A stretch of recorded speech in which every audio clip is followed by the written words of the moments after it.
when you are in Amazon, you're competing all the time for that viewership and for that sale. And this is just another one of those tools to make sure you can keep the eyes on you more than your competitors.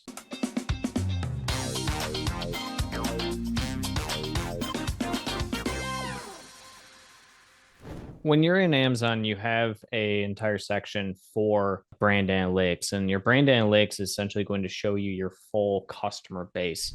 So you're wanting to go to that customer loyalty analytics. That's the section that really is going to give you the overall customer breakdown for your brand and each one of the different attributes that they have. So Amazon categorizes customers in a variety of different ways. You have things like top tier customers. Those are going to be your customers that are the most likely to support your brand. You also have your promising customers, ones that aren't currently supporting your brand, but could be supporting them if you really target and market them correctly. You also have at-risk customers. Those are customers that you're close to losing from being brand supporters, as well as hibernating. So the ones that are customers that don't typically purchase very often, but when they do, they purchase from your brand. There are a lot of other different segmentations within brand analytics, but those are kind of the primary top four. Those encompass roughly 90% of your total brand facing customers. So this is not just your everyday clicks on a product on Amazon, but rather those that are really focused in and honed in on brands on Amazon more than anything. Of course, we don't even get to know who these people are.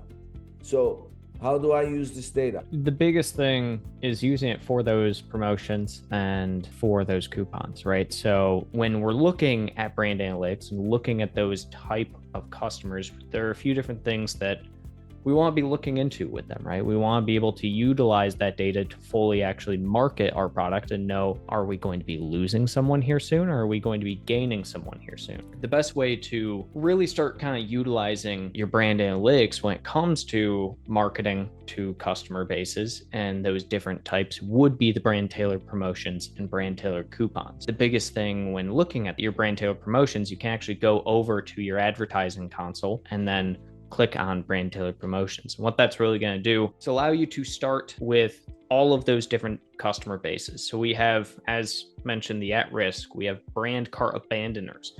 Those are people who over the last 90 days or so have put your product into their cart and then they have just left Amazon. They didn't check out, they didn't buy the product, they didn't do anything with it.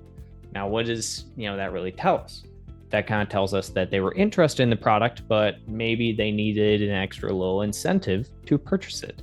So what you can end up doing with brand tailored promotions is you can set a specific discount and retarget those people. So whether it's the brand cart abandoners, whether it's the at-risk potential new customers, your top tier customers, or even your brand followers, it's a way to target each one of those different segmentations of people for a discount. You can do anywhere from 10% up to 50% off for these people and get them to come back, purchase your product. You can also change the actual time frame in which you're looking at. I typically, for instance, will look at a quarter to quarter view. That's going to give you a really good understanding of where your last quarter was at. When setting up the brand tailored promotions though, I like to look at it from either a weekly or a monthly view. That way we can get the most updated information there is on your customer segmentation. Looking at each one of those segmentations, you'll also see on there comparison to the prior period at the very bottom of them. So you'll be able to see exactly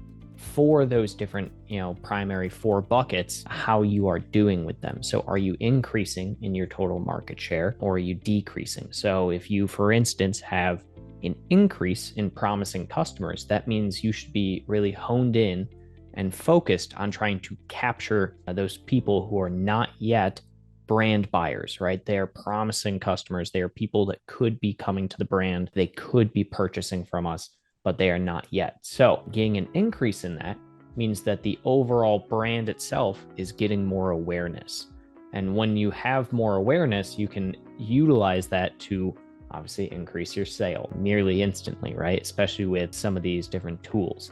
Whereas if you are having an increase in, let's say, hibernating customers, that's not good. You don't want to have more customers hibernating That means they're not on the platform. They're not purchasing from your brand like they would be. And it's not good to have more of them. You want people purchasing from you rather than people not purchasing at all. Same thing with at risk. You want to decrease the number of at-risk customers you have. The way, obviously, to do that, retarget. And that's what all of this kind of comes back to, is brand analytics, this customer segmentation, and the brand tailored promotions. All of it is a retargeting platform, right? You want to be able to keep customers you have, because on Amazon's platform, it's very different, right? It's a marketplace. You have customers are already there. You just have to be the one to capture the customers, right? So when you are in Amazon, you're competing all the time for that viewership, for